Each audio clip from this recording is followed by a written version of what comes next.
আৰু আমাৰ ৰাভাইকেটি ৰাইজৰ সভাপতি মহোদয় আৰু আমাৰ মাজত উপস্থিত থকা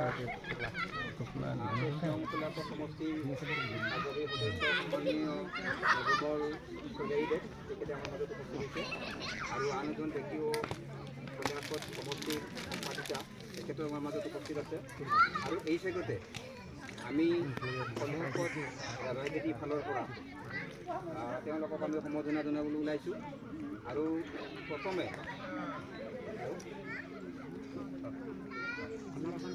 আমি সম্বৰ্ধনা জনাবলৈ ওলাইছোঁ আমাৰ কলিয়াকত ৰাভাইকেটি ৰাইজৰ সভাপতি সন্মানীয় পদ্মেশ্বৰ ৰাভা তেখেতক আমি কলিয়াকত ৰাভাইকেটি ফালৰ পৰা এখন ৰাভা বজাৰে সম্বৰ্ধনা জনাবলৈ ওলাইছোঁ আৰু সম্বৰ্ধনা জনাব কলিয়াকত ৰাভাইকেটি ৰাইজৰ সদস্য নিৰুপমা ৰাভা।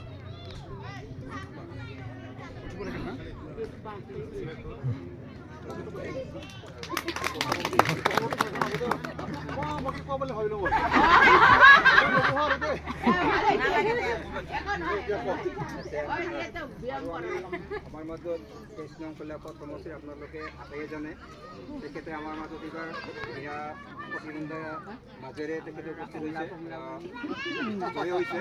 তেখেতৰ সন্মানীয় অতিকৈ মৰমৰ নৱৰমল শইকীয়াদেৱ তেখেতকো আমি এখন ফুলান গামা ৰাভা বজাৰে এখন সম্বৰ্ধনা জনাবলৈ ওলাইছোঁ আৰু সম্বৰ্ধনা জনাব কলিয়াকত ৰাভাইকেটি ৰাইজৰ সভাপতি পদ্মেশ্বৰ ৰাভা আৰু লগতে আমাৰ বাগেশ্বৰী আৰু লাঙামাৰ বিভাগ কিছু আমাৰ আৰ্থিক ফালৰ পৰা দুৰ্বল হেতুকে কলিয়াকত ৰাভাইকেটি ৰাইজে আমি গৃহ নিৰ্মাণ কৰিব পৰা নাই আৰু তেখেতক আমি আবেদন সহকাৰে তেখেতক আমি এখন কিবা কৰিব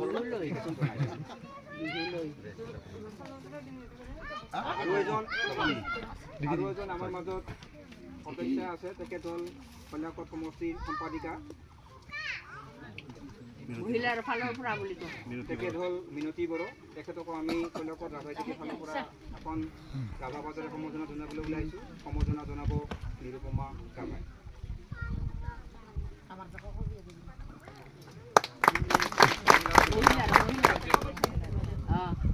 আচ্ছা এই চেগতে আমাৰ কলিয়াকত মহিলা সমিতিৰ ফালৰ পৰা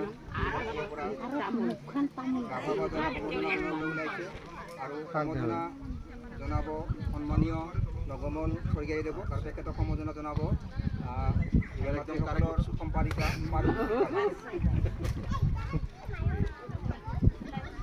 আৰু এই চেগতে তেখেতক আজিৰ এই শুভ ক্ষণত চমুকৈ দুই এষাৰ জনাব।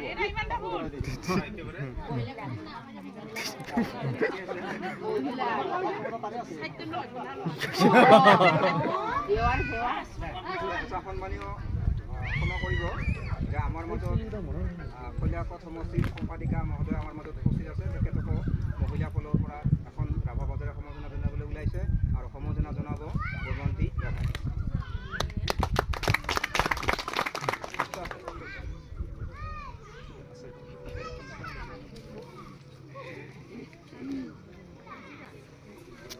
Udah ramah mau juga kalau nama.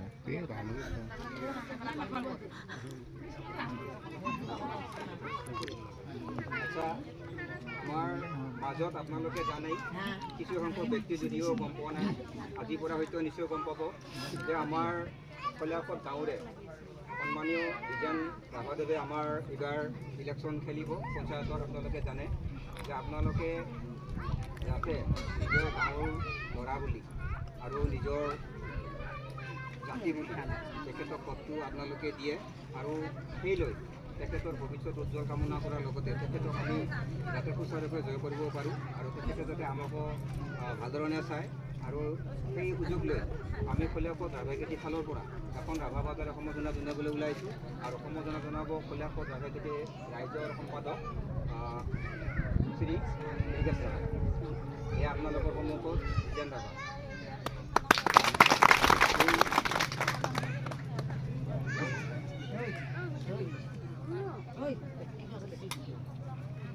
আৰু আমাৰ মাজত এজন ব্যক্তি উপস্থিত আছে তেখেতে আমাৰ বহু কাৰ্যত কৰ্মত তেখেতে আমাক অৰিহণা আগবঢ়াইছে। তেখেতক আমি সময় থকাতকৈ তেখেতক আমি লগ নাপাওঁ আৰু তেখেতেও আমাক টাইম দিব নোৱাৰে। আজি আমি তেখেতক খুব ধুনীয়াকৈ লগ পাইছোঁ আৰু সময়ো পাইছোঁ। আজি তেখেতে আমাক সময় দিছে আৰু তেখেত হ'ল কৈলাশত বিদ্যাৰ্থী গোপীনাথ শইকীয়া আৰু তেখেতক এখন ৰাভাবাজাৰে সমজনা জনাবলৈ ওলাইছোঁ আৰু সমজনা জনাব কৈলাশত ৰাভাইকেটি ৰাইজৰ সম্পাদক মেঘেশ ৰাভা।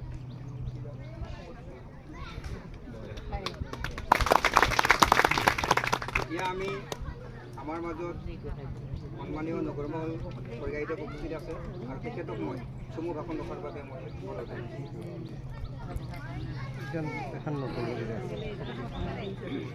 সকলোকে প্ৰথমতে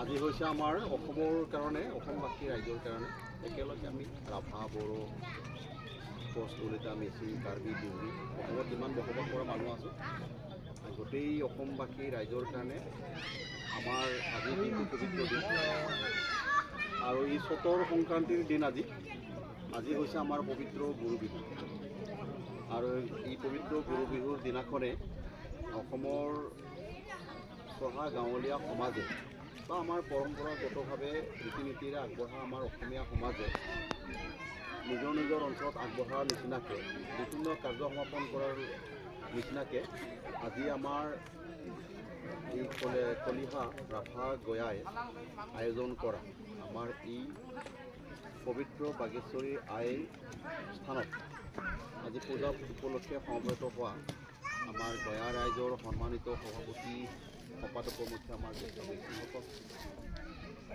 আৰু আমাৰ কলিহা ৰাভা জ্যাষ্ঠী ৰাভা গয়াৰ ৰাভা ৰাইজৰ আমাৰ মহিলা সমিতিৰ সভানেত্ৰী সম্পাদিকা প্ৰমুখে আমাৰ জ্যেষ্ঠ আইমাতৃসকল মোৰ সৈতে একেলগে ইয়ালৈ অহা আমাৰ কলিহাকত পৰিষদৰ সমষ্টিৰ সমিতি ৰাভাহাসং যৌথ মঞ্চৰ সম্পাদিকা মিনতি বড়ো প্ৰমুখ কৰি আমাৰ মোৰ জ্যেষ্ঠ আইমাতৃসকল মোতকৈ সৰু বয়সত আমাৰ ভগ্নীসকল আৰু ইয়াত সমবেত যুৱ বন্ধুসকল কণ ভাইটি ভণ্টিসকল এছটেচন ৰাইজ লগতে আমাৰ গোপীনাথ পাটৰি ডাঙৰীয়া মোৰ অগ্ৰজ জ্যেষ্ঠ আৰু এইবেলি গাঁও পঞ্চায়তৰ নিৰ্বাচনত এই কলিহাকত সমষ্টিটোৰ পৰা কলিহাকত সমষ্টি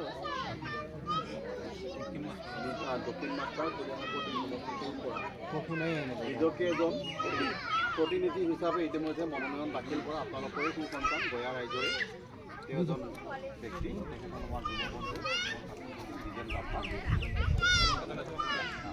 একেলগে সমবেত পোনপ্ৰথমতে মই আপোনালোক সকলোকে ৰঙালী বিহুৰ শুভেচ্ছা জ্ঞাপন কৰিলোঁ আৰু আজিৰ এই পবিত্ৰ গৰু বিহুৰ দিনাখন চতৰ সংক্ৰান্তিৰ দিনাখন যে আমাৰ এই ঐতিহ্যপূৰ্ণ আপোনালোকে অতীজৰে পৰা পালন কৰি অহা এই বাগেশ্বৰী স্থানত আহি পেলাই সমবেত হৈ ভক্তি অঞ্জলি ৰাখিছে তাৰ কাৰণে ভক্তি ভৰা শুভেচ্ছাও মই জ্ঞাপন কৰিম। দ্বিতীয়তে মই নকৰিবি যে যিহেতু মই পৰিচয়ৰ লগতে কওঁতে বিনা প্ৰতিযোগিতা এইবাৰ নিৰ্বাচিত হোৱা বুলি ক'লোঁ সেইকাৰণে সেই খবৰটো মোৰ মুখৰ পৰা অকণমান জানিবলৈ ভাল পাওঁ কৰি যাবি মানে দুষ্ট নকৰিবি না ইডি আছে না পৰিষদৰ নিৰ্বাচন আজিৰ পৰা 5 তাৰিখেহে ৰিজাল্ট দিছে তাৰপিছত আমাৰ মোটামুটি 21 তাৰিখৰ পৰা আমাৰ প্ৰচাৰ হৈছিলে যোৱা 15 তাৰিখৰ দিনাখন ময়ো নমিনেশ্যন দিছিলোঁ আপোনালোকৰ আশীৰ্বাদত ৰাভাহাসং যৌথ সংগ্ৰাম সমিতিয়ে পূৰ্বতে কৰা কাম কাজৰ প্ৰতি সমৰ্থন কৰি এইবিলো মোকে প্ৰাৰ্থী হিচাপে ইয়াত মনোনীত কৰিছিল মনোনয়ন দিবৰ কাৰণে বা নমিনেশ্যন দিবৰ কাৰণে বাছনি কৰিছিলে আৰু জাতি বৰ্ণ ধৰ্ম নিৰ্বিশেষে সকলোখিনি মানুহক লৈ পেলাই যেতিয়া মই মহা ধুমধামাৰ উৎসৱৰে নমিনেশ্যন দিলোঁ নমিনেশ্যন দিয়াৰ পিছত মোৰ বিপক্ষে কোনো ধৰণৰ প্ৰাৰ্থী আৰু তেনেকৈ আগবাঢ়ি নাহিল এজন গৈছিল কংগ্ৰেছৰ ফালৰ পৰা সেইজনকো আপোনালোকে চিনি পায় ভগলাল ৰাভা আপোনালোক আমাৰ ৰাভা গয়াৰে এইটো বোধহয় একেলগে আপোনালোকে থাকে তেওঁ চিচাপিত বাসিন্দা চিচাপিতৰ ভগলাল ৰাভা কুহু ৰাভাৰ ল'ৰা তেওঁ মোৰ বিপক্ষে প্ৰতিদ্বন্দ্বিতা কৰিছিলে আৰু প্ৰতিদ্বন্দ্বিতা কৰাৰ পিছত তেওঁ যিহেতু দেউতাটো মৰিছিলে ঢুকাইছিলে ঢুকোৱাৰ পিছত 12 তাৰিখেহে তেওঁৰ 12 মাৰ্চতহে তেওঁ হেৰি হৈছিলে শ্ৰাদ্ধক্ৰিয়া সমাপন হৈছিল গতিকে 15 তাৰিখে তেওঁ কিবাকৈ নমিনেশ্যন দিলে যদিও মানসিকভাৱে যথেষ্ট ভাৰাক্ৰান্ত হৈছিল তেওঁৰ মানসিকতাই মানে অনুমতি প্ৰদান কৰা নাছিল। এইবেলি ৰাভা হাছঙৰ বিপক্ষে মই কংগ্ৰেছৰ টিকেট লৈ পেলাই নিৰ্বাচন খেলাটো ভাল নহ'ব নেকি, এনেকুৱা ধৰণৰ মানে ভাৱনাবিলাক তেওঁৰ মগজুত সোমাইছিল। তাৰ কাৰণটো হ'ল এইবাৰ আমাৰ ৰাভা হাছঙৰ নিৰ্বাচনটো এটা মানে সন্ধিৰ সময়ত উপস্থিত হোৱা এটা নিৰ্বাচন আছিল। মানে এই নিৰ্বাচনটোৱে আমাক নিৰূপণ কৰিব আহি থকা দিনত আমাৰ ৰাভা হাছং স্বায়ত্তশাসিত পৰিষদখন স্বচ্ছ অনুষ্ঠিত অন্তৰ্ভুক্ত হ'ব পাৰিব নে নোৱাৰে। আৰু সেইকাৰণে আমাৰ মাননীয় নেতা টংকেশ্বৰ ৰাভাদেৱে নিৰ্বিঘ্নে তেওঁৰ সহিতে আমি যিবিলাকে আছোঁ একেলগে গোটেই জাতি বৰ্ণ ধৰ্ম নিৰ্বিশেষে সকলোখিনি ৰাভা হাছংবাসী ৰাইজক একদম নিৰ্বিঘ্নে এই কথাখিনি কৈছিলোঁ স্পষ্টকৈ যে এই নিৰ্বাচনত যদি আমি আমাৰ ডক্টৰ হিমন্ত বিশ্ব শৰ্মা ডাঙৰীয়াক তেওঁ যেনেকুৱা ধৰণে বিচাৰিছে তেনেকুৱাই যদি আমি ৰিজাল্টটো কৰি দিব পাৰোঁ একদম নিৰংকুশভাৱে, তেতিয়াহ'লে আমাৰ ৰাভা হাছং স্বায়ত্তশাসিত পৰিষদখন সাংবিধানিক হৈ উঠিবই। আৰু এইটো সাংবিধানিক মানে এইটো ষষ্ঠ অনুচ্ছেদ অন্তৰ্ভুক্ত কৰি দিব। আৰু যিটো আমি আকাংক্ষা কৰিছিলোঁ বিগত দিনত তাৰ কাৰণে আন্দোলন হৈছে, তাৰ কাৰণে মানুহ মৰিছোঁ, ত্যাগ কৰিছোঁ, পংগু হৈ আছে। তো তেনেকুৱা এটা সময়ত গতিকে সমগ্ৰ ৰাভা হাছংবাসী ৰাইজে যদি ঐক্যবদ্ধ হৈ পেলাই একেলগে নিজৰ সহযোগিতা আগবঢ়াইছে, তেতিয়াহ'লে ভোগলালো ভাবিলে ময়োতো হাজাৰ হলেও জাতিৰে এজন নেতা, তেওঁ ৰাভা জাতীয় পৰিষদৰ বিষয়ববীয়া, কামৰূপ জিলাৰ বোধহয় তেওঁ সম্পাদকৰ দায়িত্বটো আছে। শেষত গৈ পেলাই তেওঁ কৰিলে যে মোৰ সৈতে যোগাযোগ কৰিলে, নৰ্মল দা মানে মোৰ ভাল লগা নাই, আপুনি কিবা অলপ কথা পাতি দিব নেকি মোৰ লগত, হয় নেকি, তুমি কথা পাতিব খোজা যে মই পাতিব পাৰোঁ। তেওঁ ক'লে যে মই নিৰ্বাচন খেলাৰ কাৰণে মানসিকতা নাই, অলপমান মানে কংগ্ৰেছৰ লগত আগৰ পৰা অলপ নিজকে সুৰ মিলাই চলি থকা মানুহ, গতিকে মোকেতো টিকেট দিলে, মইতো খেলিব খোজা নাছিলোঁ, জবৰদস্ত মোক মানে নমিনেশ্যন দিয়াই দিলে। এতিয়া মোৰ অলপো মানে অন্তৰখনে শুদ্ধ হৈ থকা নাই, একদম অন্তৰখন খুব বেয়া লাগি আছে। এতিয়া মই নমিনেশ্যনটো উঠাই দিয়াৰ কাৰণে আপুনি কি মানে কেনেকুৱা ধৰণৰ প্ৰক্ৰিয়াৰ মাজেদি মোক নিব পাৰে, আপুনি সেইখিনি কৰিলে ভাল হ'ব। দুজনে লগালগি হ'লোঁ। তেওঁ ক'লে যে কাৰণবিলাক হ'ল এইবিলাক, বেলেগ একো বুজাবুজি হোৱা নাই। তেওঁ কৈছে যে ৰাভা হাছঙৰ স্বাৰ্থতে মই নমিনেশ্যন উঠালোঁ, মই আৰু কংগ্ৰেছ নকৰোঁ। শেষত গৈ পেলাই তেওঁ মোৰ গাড়ীতে উঠাই লৈ আহিলোঁ আৰু দুই ভাই আহিলোঁ। আহি পেলাই দেখিলোঁ যে বকত যেতিয়া মানুহে দেখিলে এইটো নগৰমলে গাড়ী চলাইছে, আকৌ সিফালে দেখোন টকলালে উঠি আছে, বোলো বাপৰে বা অহি নকল সম্পন্ন মানে সাপ আৰু নেউলে একেলগে গৈ আছে দেখোন। এই নিৰ্বাচনতহে আমি সাপ আৰু নেউল, বাকী বাস্তৱ জীৱনত আমি দুজনে মোটামুটিয়ে কৰোঁ। তেওঁ যেনিবা কংগ্ৰেছৰ হৈ টিকেটটো প্ৰদান পাইছিলে আৰু মোক ৰাভা হাছং যৌথ সংগ্ৰাম সমিতি আৰু ভাৰতীয় জনতা পাৰ্টি NDA দিলে। তথাপি আমি যিহেতু এটা জাগাৰে মানুহ, আমি এটা জাগাৰে উন্নতি বিচাৰিছোঁ, গতিকে দুজনে আহি যেতিয়া সোমাই গ'লোঁ তেতিয়া আৰু মানে ব্লকতো মানে এই ৰিটাৰ্ণিং অফিচাৰবিলাক গোটেই অফিচাৰবিলাকে চব জুম মাতি আমাক চালে আৰু নিৰ্দিষ্ট টেবুলখনত গৈ পালোঁ। গৈ পোৱাৰ পিছত ৰিটাৰ্ণিং অফিচাৰক ক'লোঁ যে আমি দুজনেই আছিলোঁ কলিহাকত পৰিষদৰ সমষ্টিৰ প্ৰাৰ্থী, গতিকে আমি দুজনে একেলগে আহিছোঁ, কাৰণটো সোধক। তেওঁ কিয় আহিছে আপুনি কওক, যে আমি নমিনেশ্যন উঠাই ল'বৰ কাৰণে আহিছোঁ। যে কোনে উঠাব, বোলে কংগ্ৰেছৰ নমিনেশ্যন উঠাই ল'ব আমাৰ ভাইটি ভোগলাল ৰাভাই। একদম মানে ভালকৈ চালে। অফিচৰ মানুহবিলাকে মানে এনেকুৱা কৰিলে যেন আমি ইয়াত তাতে কোনোবা আমাক সেই কি কয় সাপৰ খেলা দেখুওৱা যে মানুহবিলাক জুমি জুমি চাব যায়, এনেকৈ আহি পেলাই চাই থাকিলে আমাক বাপৰে মানুহবিলাক। তাৰপিছত নমিনেশ্যনটো উঠাই ল'লে। তেওঁ উঠাই লৈ গৈ আঠে বেঠে তেওঁক ঘৰত নি পেলাই মই থৈ আহিলোঁ সুন্দৰকৈ, একেলগে ঠাণ্ডা পানী খালোঁ, খাই পেলাই হেণ্ডচেক টেণ্ডচেক খামচা খামচি কৰি পেলাই গুচি আহিলোঁ। প্ৰচাৰ হৈ গ'ল চাৰিওফালে একেবাৰে, বোলে মানে এই কলিহা কঠৰ নগৰমল স্বৰ্গীয়াৰ বিপক্ষে আৰু কেণ্ডিডেটে নাই। এইটোৱেই প্ৰচাৰ, আপোনালোকে যিটো জানে বিনা প্ৰতিদ্বন্দ্বিতাই জিকিলোঁ। আমাৰ গৌৰৱটো হ'ল মোৰ অকল নহয় কলিহা কঠৰ, কাৰণ কলিহা কঠ বাকী ৰাইজে যদি একাংশ বা আধা সংখ্যকে ভোগলালকো কিছু মৰম কৰিলহেঁতেন বা অলপ সহযোগ কৰিলহেঁতেন, তেওঁ বোধহয় ওলোটাকে ভাবিলহেঁতেন নাই নিৰ্বাচন খেলিব পাৰিম মই, সেই ৰাইজ মোৰ লগতো আছে। কিন্তু তেওঁ নমিনেশ্যন দিয়াৰ পিছত দুই চাৰিজন জ্যেষ্ঠ ব্যক্তিৰ পৰামৰ্শ পৰামৰ্শ কৰিছিল আৰু সুধিব লাগিব, কাৰণ তেওঁ এজন মানে কৰ্মী, জাতীয় কৰ্মী। গতিকে কিৰণ দাৰ নিচিনা মানুহৰ ওচৰতো আহিছে তেওঁ, কিৰণ দাই কি ক'ব, আকৌ পৰামৰ্শটো দি পঠালে। আকৌ সেইফালে দেখি গৈছে তেওঁ, য'ত য'ত গৈছে গম পাই থাকোঁ আৰু তাতো গৈছে, তাতো আচল খবৰটো পঠালে। পৰামৰ্শ কৰি তেওঁ পঠাইছিল। এইটো জ্ঞানী মানুহৰ কাম, পৰামৰ্শ ল'বই লাগে। নিজে নিজে মানে মদ গৰ্বিতে আগবাঢ়িলে ভাল নহয় বস্তুবিলাক। 100জনৰ মানে পৰামৰ্শ নল'লেও 10জনৰ পৰামৰ্শ ল'লে সঠিক পথ বিচাৰি পায়। তো সেনেকৈ তাৰমানে হৈ গ'ল। আৰু কলিহাকত বাকী ৰাইজৰ এইটো এটা নাম হৈ গ'ল। মুখ্যমন্ত্ৰী আহিলোঁ আমাৰ এই নামকাৰে, এই জয়ন্ত মল্ল বুঢ়াও আহিলোঁ আমাৰ এই নামকাৰে কলিহাকঠৰ। মৰটো লগে লগে কাঢ়ি আৰু কলি শাকত মানে নিৰ্বাচন নাই তাৰমানে এনেকুৱা হ'ল যে অলৰেডি আমি আনকণ্টেষ্টেড বিনা প্ৰতিদ্বন্দ্বিতাই জিকিলোঁ মোৰ কাৰণে মানে সেইটো আমাৰ প্ৰচাৰ মানুহক এটা কি কয় মানসিক ডাইভাৰ্ট এইটো কি ক'ব সেইটো মানসিক সন্তুলনটো মানুহবিলাকক অলপমান ডাইভাৰ্ট কৰি লোৱাৰ তাৰ মানে আমি মাধ্যম হৈ গ'লোঁ আইকন হৈ গ'লোঁ একেবাৰে কলি শাকত পৰিষদৰ সমষ্টিটো এতিয়া সেইকাৰণে এই সিদিনাখন যেতিয়া আহিলে মানে আমাৰ হেৰি হ'লেও আমাৰ ইলেকশ্যন নহ'লে সেইদিনাখন লৈ গৈছোঁ মানুহ গৈছিল না কোনোবা তাতে বকত গৈছেতো প্ৰথম হিমন্ত বিশ্ব শৰ্মা ডাঙৰীয়া বক্তব্য ৰখাৰ প্ৰাৰম্ভিকতে প্ৰথম মোকে মাতিছে নাগৰমোৰ স্বৰ্গীয় সন্মুখলৈ আহিব লাগে আৰু ইমান হাজাৰ ৰাইজ আহিছে প্ৰায় 15-20 হাজাৰ মানুহ আহিছে তাৰ সন্মুখত নিওঁতে মোৰো অলপ ভাল লাগিছে কলি শাকত বাকী ৰাইজৰ কাৰণে অলপ গৌৰৱ অলপ কৰিব পাৰিলোঁ বুলি ভাবোঁ আৰু যে সেই 1 টকাও খৰচা পাতি নোহোৱাকৈ নগৰমোৰ স্বৰ্গীয়ে জিকিলে বোলে সেই ওচৰতে ৰাইজ এই ইয়াৰ পৰা চাহ বেছিকৈ খাব বুলি ক'লে চাহ বেছি খাব বুলি ক'লে ভাল লাগিল কিবা এটা উত্তৰণ পোৱা যেন অনুভৱ হৈছে সেইটো হৈছে সেইকাৰণে খুব ভাল আৰু আমাৰ টংকেশ্বৰ ৰাভা ডাঙৰীয়াও প্ৰশংসা কৰিছে যে তুমি বছৰটো 10টা বছৰ মানে মানুহৰ লগত থাকিলি তাৰ কাৰণে তাত কোনো প্ৰতিপক্ষ উঠিবৰ কাৰণে সাহস নকৰে নহ'লে মানে বহুত ডাঙৰ নেতাৰ সমষ্টিত 3-4জনকৈ আছে কেণ্ডিডেট আমাৰ স্বয়ং শিৱসাগৰৰ বিপক্ষে 2জন আছিল কেণ্ডিডেট তাত তাতেতো মানে 10-12জন সমৰ্থক লৈ পেলাই কেণ্ডিডেট হ'ব গৈছে তেওঁৰ বিপক্ষে তেওঁ যদি বিনা পৰিণামে জিকিলহেঁতেন আৰু এখপ আমাৰ কাউন্সিলখনৰ নাম বাঢ়িলহেঁতেন কি হ'ব আৰু মানে বদমাচি মানুহ থাকে তেনেকৈ এইটো আছিল আমাৰ পৰিষদৰ নিৰ্বাচন তথাপি আমাৰ ৰাইজে গোটেই ৰাভা আসামবাসী ৰাইজে একদম হিয়া উজাৰি ভোট প্ৰদান কৰিছে বোলে আমাৰ ৰাভা আসাম যৌথ সংগ্ৰাম সমিতি ভাৰতীয় জনতা পাৰ্টী আৰু মানে AGP NDA গতিকে সেইকাৰণে আমি কাউন্সিলখন যোৱাকালি শপত গ্ৰহণ কৰিলোঁ বহুত মানুহ নিব লাগিছিল নিব নোৱাৰিলোঁ সেইকাৰণে মানে তাতে হিমন্ত বিশ্ব শৰ্মা নিজে আহি পেলাই আমাক শপত গ্ৰহণ কৰাই থৈ গ'ল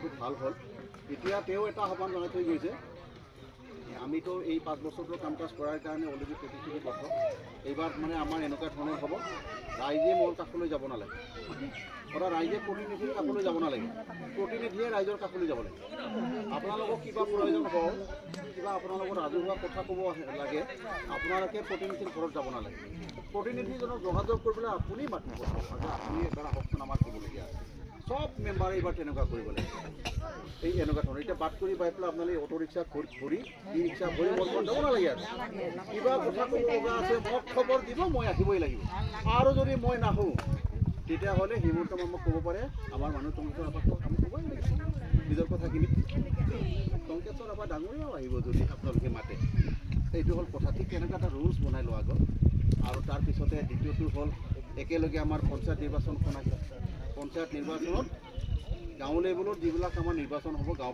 পঞ্চায়তৰ তাত কোনো ধৰণৰ প্ৰতিকত কোনো ৰাজনৈতিক দলে ইলেকশ্যন নেখেলে নিৰ্দলীয়ভাৱে চবেই খেলিব লাগিব কেৱল AP আৰু ZPCত প্ৰতিকত খেলিব আৰু সেই AP আৰু ZPCও আমাৰ বুজাবুজি হৈ গ'ল বুজাবুজি হোৱাৰ পিছত বহুত জেগাত আপোনাৰ বিনা প্ৰতিদ্বন্দ্বিতাই জিকি আমাৰ বিপক্ষে কংগ্ৰেছৰ কেণ্ডিডেটে নোলালে এজনক নিৰ্দলীয়বিলাকৰ উঠিবৰ কোনো প্ৰয়োজন নাই গোটেইবিলাকে হাৰে তেনেকৈ হৈছে সেইকাৰণে আমি সেই ZPCটো এনেই জিকিলোঁ কিয় আহি গ'ল বোলে দিবজ্যোতি ৰাভা কিন্তু আমাৰ এটাই মাত্ৰ দুখ হ'ল এই কামবুৰামৰ কথাটো কওঁ কামবুৰাফা আমাৰ তেওঁ এনেই জিকিলে বহুত জেগাত APও আমি এনেই জিকিলোঁ খালি আমাৰ এটাই দুখ হ'ল দিবজ্যোতি ৰাভা আমাৰ মানুহ আছিল কামবুৰাফা আমাৰ মানুহ আমি চিলেকশ্যন কৰা বেনাৰখন আমাৰ বেনাৰত ইলেকশ্যন খেলাব নোৱাৰিম এইবিলাক অলপ ৰাজনৈতিকভাৱে বুজাবুজি কৰিব যাওঁতে বহুত কিবাকিবি অলপ কম্প্ৰমাইজ কৰিব লগা হয় আমাৰ ছাৰো কম্প্ৰমাইজ কৰিব লগা হ'ল তেখেতসকলক BJPৰ প্ৰতিকত ইলেকশ্যনটো খেলিব দিছে যাৰ কাৰণে আমাৰ মানে টিভিৰ প্ৰতিকত ইলেকশ্যন নহ'ল সেইটোত আৰু এতিয়া সেই টিভিটো মানে পদুমতে থাকিলহেঁতেন ইলেকশ্যন যেতিয়া হ'লে আমি তেনেকৈ ক'ব আহিব লগা হ'ল গতিকে এইবাৰ সেইটো জিকি গ'ল এতিয়া হয়তো ইয়াতে AP ইলেকশ্যনটো হ'ব AP প্ৰতীকতে হ'ব আমাৰ প্ৰতীকটো বোধহয় কোনো ইয়াত আছেনে নাই মই খবৰটো লোৱা নাই তাৰপিছত আপোনাৰ আমাৰ সেই সিফালে 71-2টো আমাৰ হেৰি হ'ব তাতে আমি ইলেকশ্যন খেলা নাই তাতে BJPৰ বিজু চিটটো তেনেকৈ আৰু বকতো ঠিক তেনেকৈ গোটেইবিলাক 11টা AP আছিলে সেই 11টা APত আমি 4টা মানত খেলিছোঁ বাকীখিনি BJPয়ে খেলিছে তাৰে বোধহয় কম হ'ব 5টা মানতহে নিৰ্বাচন হ'ব আৰু বাকী গাঁও পঞ্চায়তখিনি হ'ল আপোনালোকৰ বিবেচনাৰ ওপৰত নিৰ্ভৰ কৰিব আপোনাৰ ৰাইজকে বিবেচনা কৰিব দিছে মুখ্যমন্ত্ৰী মহোদয়ে এই কথাখিনি কৈ কৈছে মানে গাঁও পঞ্চায়তৰ নিৰ্বাচনবিলাক আমাৰ নিচিনা মানুহবিলাকে প্ৰচাৰ কৰিব ইয়াৰ কাৰণে টংকেশ্বৰ ৰাভা ডাঙৰীয়া নাহে হিমন্ত বিশ্ব শৰ্মাও নাহে গতিকে আমি আমাৰ গাঁৱৰ মানুহক এতিয়া সুকীয়াই দিবলগীয়া হৈছে, সুকীয়াই নহয় সোঁৱৰাই দিবলগীয়া হৈছে যে যাতে গাঁও পঞ্চায়তৰ সদস্যজন এইবাৰ অলপ ভাল মানুহ যায়। আৰু ভাল মানে এইকাৰণে গাঁও পঞ্চায়তৰ সদস্যৰ পৰাহে এইবাৰ সভাপতি হ'ব। আগত ডাইৰেক্টলি সভাপতি ইলেকশ্যন হৈছিল, যেনে আগৰবাৰ ইয়াতে দীপালী ৰাভাহঁতে খেলিছিলে আৰু ডাইৰেক্টলি মানে ভোট লৈ পেলাই জিকিছে, তাতে তুলেশ্বৰ বড়োই হৈছিল। কিন্তু এইবাৰ মানে গাঁৱৰ পৰা যিজনে যায় সিহে সভাপতি হ'ব পাৰিব, মানে যি 10জন মেম্বাৰৰ ভিতৰত সভাপতি হিচাপে তাতো আকৌ নিৰ্বাচন হ'ব। তেওঁ যদি 6জন সদস্যৰ সমৰ্থন পায় তেতিয়াহ'লে তেওঁ সভাপতি বা সভানেত্ৰী হ'ব পাৰে। গতিকে আমাৰ এইটো বা কি ৰিজাৰ্ভ আছে মই পাহৰিলোঁ, সভানেত্ৰী মহিলাই ৰিজাৰ্ভ, আমাৰ 71টো মহিলাই ৰিজাৰ্ভ। মহিলা শক্তি জিন্দাবাদ, মহিলাই হ'ল আৰু যি নহওক তথাপি তাতে গৈ পেলাই যাতে আমাৰ গাঁৱৰ মেম্বাৰবিলাকে ভাল কাম কৰিব পাৰে সেইকাৰণে ভালকৈ আপোনালোকে বিবেচনা কৰিব লাগিব। আৰু বহু কথা চিন্তা চৰ্চা কৰি আগত যিহেতু আমাৰ ইয়াতে ভৈৰৱ পাটৰি ডাঙৰীয়া আছিলে, ৱাৰ্ড মেম্বাৰ আছিলে, তেওঁ এবাৰ কৰিয়ে গ'ল। আমি ভাবিছিলোঁ যে তেওঁ যিহেতু এটা ভাৰতীয় জনতা পাৰ্টিৰ লগতে ভালকৈ সম্পৰ্ক, গতিকে আমাৰো নিৰ্দিষ্ট কিছুমান লাইন আছে, আমাৰো কিছুমান আদৰ্শ আছে। গাঁও পঞ্চায়তত যিহেতু বুজাবুজি হোৱা নাই, গতিকে সেইকাৰণে আমি নিজৰ আদৰ্শ মতে কিছুমান প্ৰতিনিধি বাচিবৰ কাৰণে প্ৰয়াস কৰিম। আৰু ইয়াতে গোটেই কথা চালে জিৰে চোৱাৰ পিছত আমি আমাৰ ইয়াৰ মানুহক আমাৰ এইটো ৱাৰ্ড সমষ্টিত যাতে প্ৰতিনিধি ভাল ধৰণে কৰিব পাৰে সেইটো বিশ্বাস আমি ৰাখি পেলাই আমি আমাৰ ফালৰ পৰা দ্বিজেন ৰাভা ডাঙৰীয়াক আমি প্ৰক্ষেপ কৰিম এইটো সমষ্টি। আৰু আজি এই পবিত্ৰ থানত এই কথাখিনি ক'ব নালাগিছিল যদিও যিহেতু গোটেইখিনি আমাৰ নিজৰ আপোন ৰাইজ, ইয়াত এই কথাবিলাক ক'ব পৰা যায়। গতিকে আপোনালোকে বিবেচনা কৰিব লাগিব, নিজৰ প্ৰতিনিধি নিজৰে সন্তান, গতিকে কিবা যদি আগত সৰু সাৰা কিবাও থাকে, খুঁটিনাটিও আছিল সামাজিকভাৱে, সেইবিলাক এই নিৰ্বাচনৰ সময়ত আপোনালোকে বিসৰ্জন দিব লাগিব। বিসৰ্জন দি পেলাই যাতে দ্বিজেন ৰাভাই আপোনালোকৰ গাঁৱক তাতে পঞ্চায়তত গৈ প্ৰতিনিধি কৰিব পাৰে, তাৰ কাৰণে আপোনালোকে আগভাগ ল'ব লাগিব। এতিয়া মই নাজানো সি কি প্ৰতীক পালে, কম্পিউটাৰ প্ৰতীক পালে বোলে, গতিকে কম্পিউটাৰে তেওঁ লৈ পেলাই সন্মুখত তেওঁ আপোনালোকৰ ঘৰে ঘৰে যাব, এখন শৰাই লৈ পেলাই তাতে তামোল বটা অকণমান লৈ ঘৰে ঘৰে গৈ নিজকে ভোট দিবৰ কাৰণে আপোনালোকৰ ওচৰত যাব লাগিব, আপোনালোক সেৱা কৰিব লাগিব। মই এদিন বাৰু এনেকৈ ৰাজহুৱা সভা পেলাই পুনৰবাৰ এবাৰ আহিম। আজি ধৰক পূজাৰ কাৰণে গোটেইখিনি কথা নক'লোঁ, এতিয়া এইখিনি সময়ত প্ৰতিশ্ৰুতি দিয়া কিবা কিবি দিয়াবিলাক ক'বলৈ অলপ অসুবিধা হয় পূজাৰ সেই মন্দিৰ প্ৰাংগণত, সেইকাৰণে সেই কথাখিনি মই নকওঁ। কিন্তু যিহেতু আমি সামাজিকভাৱে একেলগে গোটেইবিলাকে আছোঁ, কিছু কথা আগতীয়াকৈ পাতিলোঁ, গতিকে আপোনালোকে এতিয়া বিবেচনা কৰিব লাগিব। সেই 7 তাৰিখৰ দিনাখন হ'ব, ইমান দীঘল সময় আছে, বাপৰে বাপ। ইটো ৱাৰ্ডত ইমান ভোটো নাই, 443টা মাত্ৰ ভোট আছে। মোৰ সমষ্টিত মই যিটো ৱাৰ্ডত থাকোঁ তাতে আৰু কম, তাতে 368টা মাত্ৰ ভোট আছে।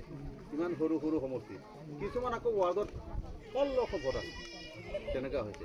গতিকে সৰু সমষ্টি গোটেই এইকাৰণে মানে ভাল হ'ব আপোনালোকৰ ইয়াত প্ৰতিনিধি আমাৰ ৰাভা গঞা যিহেতু আজি গোটেইখিনি আছে, আমাৰ গোপীনাথ পাটৰি ডাঙৰীয়াও আছে, আমাৰ জাতি কাছাৰ যিখিনি বিভিন্ন জাতি জনগোষ্ঠীৰ আছে, সকলোৰে লগতে কথা পাতি ল'ব।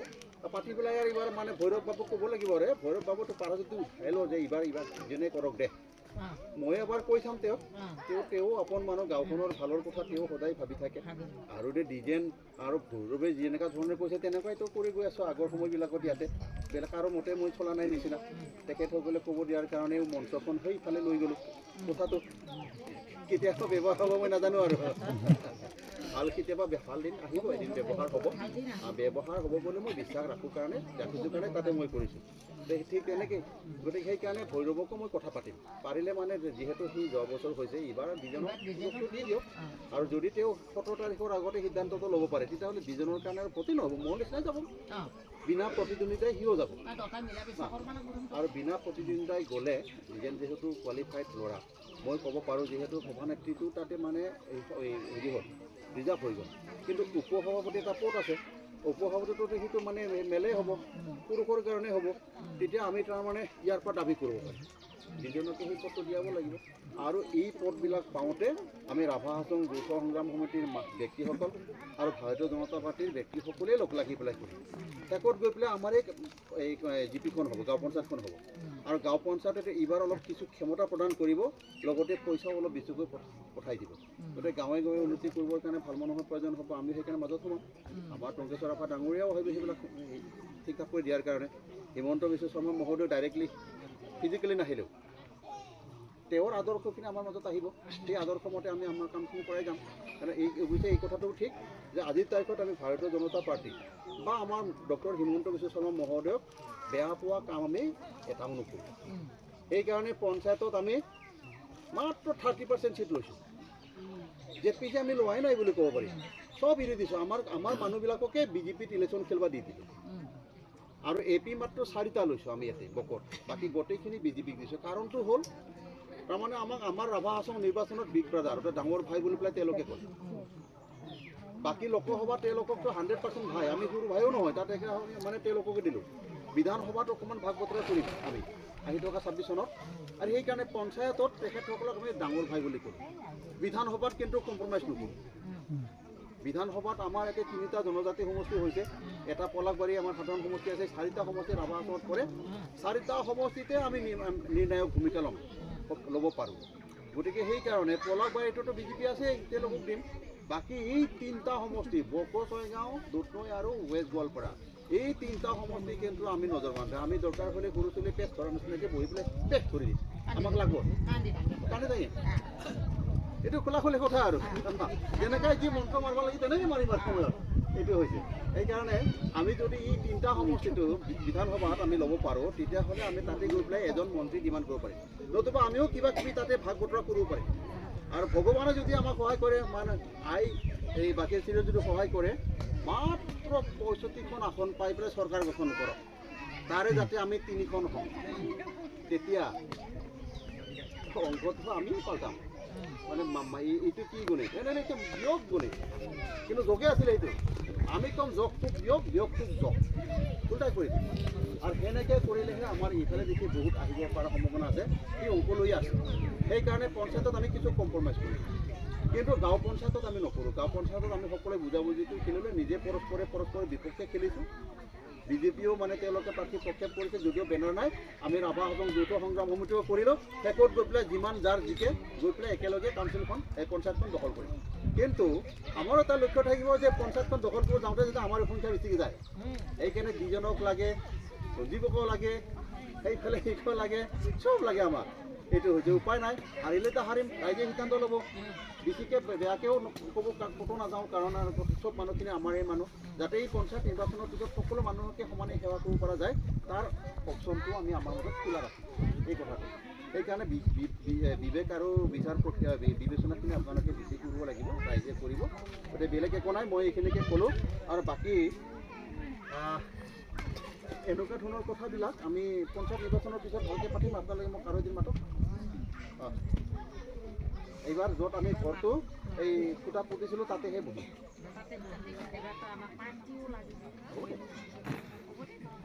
গতিকে এইখন ৰাইজৰ ল'লোঁ, ৰাইজৰ সমস্যাৰ কথা ইয়াতে লিখা আছে। গতিকে আজি এইখিনি সময়ত নকওঁ, কাৰণ কোড অফ কণ্ডাক্টটো লাগি আছে।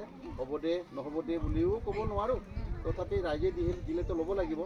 আৰু ৰাইজে দিয়াৰ পিছত আৰু কি আছে, আৰু ৰাইজে দৰখাস্ত ল'বই লাগিব, জনপ্ৰতিনিধি মানুহ।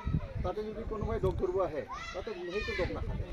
কিন্তু মই যদি নিজে ক'লোঁ হয় আপোনালোকক মই লাঙামৰাৰ ঘৰটো কৰি দিম, আপোনালোকক যদি মই ক'লোঁ হয় যে এইবাৰ মই বাগেশ্বৰী আইৰ ঘৰটো কৰি দিম, তেতিয়াহে দোষ দিব পাৰে। মইতো কোৱাই নাই, কৈছোঁ যদিও কোৱা নাই। সেইটো ক'লোঁ আৰু কথাখিনি, গতিকে বেলেগ একো নাই। মই বহুত বহুত ধন্যবাদ। এতিয়া আপোনালোকক শেষৰবাৰ পিছতো অনুৰোধ কৰিছোঁ, যিহেতু আমি বিজ্ঞান ৰাভা ভাইটিক আমাৰ ফালৰ পৰা বহু চিন্তা চৰ্চা ভাৱনা কৰিয়েই তেওঁক প্ৰক্ষেপ কৰিলোঁ। তেওঁ নিজে আপত্তি কৰিছিলে, দাদা মই এইবিলাক নালাগিলোঁ, এইবিলাক জেগাত মই নোসোমাম। নাই নাই নাই, সোমাবই লাগিব, এনেই ঘৰতে দেখা ল'ৰাবিলাক বহি থাকিলে নহ'ব। শিক্ষা দীক্ষা মানুহবিলাক আহিব লাগিব। ভাল মানুহবিলাক গ'লেহে গ্ৰাছৰুট লেভেলত আমাৰ মানুহৰ সম্পৰ্কটো ভাল হয়, মানুহবিলাকে ভাল পথ বিচাৰি পায়। গতিকে সেনেকৈ কৈ মেলি পেলাই তাক শিক্ষা দিয়ে। গতিকে সকলোৱে ঐক্যবদ্ধ হ'ব। গাঁৱৰ মানুহখিনি যদি তেওঁকে ভোট দিয়ে, তেতিয়াহ'লে আৰামছে এনেই জিকি যাব। আৰু ভালকৈ জিকাই পঠাওক, একো নাই। তথাপি ভৈৰৱক এবাৰ ক'ম, যদি কিবা কাৰণত কওঁতে তেওঁ মানে শেষত গৈ নিজৰ এটা প্ৰেষ্টিজৰ কথা আছেতো, কাৰণ নমিনেশ্যন দিলে উঠাই ল'লে আৰু মুখত মানুহ মানে লাচিব নেকি বুলি ক'ব পাৰে। শেষতো তেনেকুৱা ধৰণৰ ভাৱে তেওঁ খোলা খুলি ক'ব, তেতিয়া নিৰ্বাচন খেলিব যে তেতিয়াহ'লে দুই ভাই একেলগে খেল, একেলগে ঘৰে ঘৰে গৈ কেম্পেইন কৰিব। বেলেগ বেলেগ কেম্পেইন কৰিব নিদিওঁ, একেলগে যাব দিম। মানুহ গাঁও তহঁতে দুজনে কিন্তু গাঁও বিভাজন কৰিব নোৱাৰিবি বুলি ক'ম। আৰু ভোট বিচাৰি গাঁও বিভাজন কৰিলে নহ'ব। বাকী কথা বুলি সেইকাৰণে তেওঁলোকে দুজনে একেলগে যাব, শেষত মই অকলে আহিম। হ'ব না মই অকলে অকলে আহিম নাকি ডিজেন আৰু ভৈৰৱে যদি দুজনৰ কেনেকৈ হৈ থাকে তেওঁলোকে দুজনে একেলগে ঘূৰিব মই কিন্তু অকলে আহিম মই অকলে অকলে ক'ম তেওঁলোকক লগত নলওঁ হ'ব না বহুত বহুত ধন্যবাদ সকলোকে ভাল লাগিল আহি পেলাই আৰু লগে লগে কিন্তু মই বিদায় ল'ম মই ইয়াৰ পৰা গৈ একদম আনন্দ যাব লাগিব আৰু তাতো সেই এনেকুৱা এই কি কয় আজি গোসাঁইঘৰতে পূজা হৈ আছে নাম কৰি আছে অকণমান সময়ৰ কাৰণে বিদায় লৈ আহিছোঁ এতিয়া ধন্যবাদ সকলোকে পুনৰবাৰ বিহুৰ শুভেচ্ছা জ্ঞাপন কৰিলোঁ আৰু অসমীয়া বছৰটো আপোনালোকৰো সুন্দৰ সুখী আৰু সমৃদ্ধিৰে পাৰ হৈ যাওক তাকে কামনা কৰিছোঁ আৰু যিদিনাখন বিহু পাতিব এবাৰ মনত পেলালে আহি যাম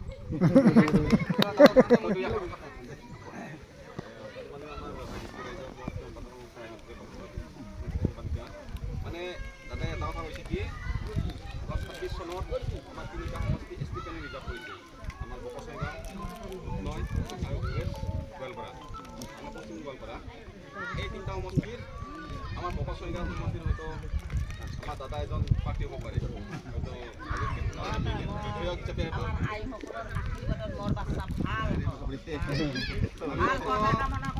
2026 চনত আমি দাদাক এজন বিধায়ক হিচাপে পাবৰ কাৰণে আশা কৰিম আৰু এইটো এটা আমি নিশ্চিত হোৱা নিচিনাই এইকাৰণে নিশ্চিত হোৱা নিচিনা যিহেতু তিনিটা সমষ্টি আৰু দুটা আমাৰ ৰাভাক দিব আৰু এটা দাদা নোহোৱা ৰীতি দিব লাগিব গোটেইকেইটা ল'ব লাগিব গতিকে দাদাই ইয়াত আমাৰ বৰ্তমান একদম পূৰা ৰেডি হৈ আছে MLA হোৱাৰ কাৰণে 26 চনত আমি সকলোৱে মানে দাদাক এম এল এ পাতিব লাগিব আৰু যেতিয়া দাদা MLA হ'ব তাৰ চিটটো যেতিয়া খালী হ'ব তেতিয়া দাদাই আৰু কিবা চিন্তা কৰিব আৰু এতিয়া আৰু দাদাই এতিয়া বেলেগ চিন্তা কৰিব কিন্তু দাদাক আমি এতিয়া বিধায়ক হিচাপে পাব লাগিব আৰু এইখিনিকে মই ৰাইজৰ আগত ক'লোঁ থেংক ইউ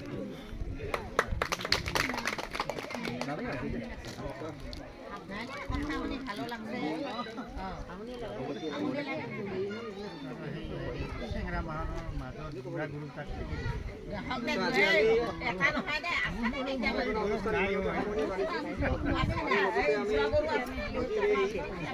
ৰাজেশ্বৰী আইৰ যিটো পৰ্ব আজি আমি একেলগে লগ হৈছোঁ আৰু সম্বৰ্ধনা অনুষ্ঠানৰ সামৰণিৰ লগতে আজিৰ এই শুভক্ষণত সন্মানীয় নগমৰ লগ পালোঁ তেখেতক আমি ভৱিষ্যত উজ্জ্বল কামনা কৰিছোঁ আৰু আইসকলক পুনৰবাৰ মই হাত চুবুৰি দিয়াৰ কাৰণে অনুৰোধ জনাইছোঁ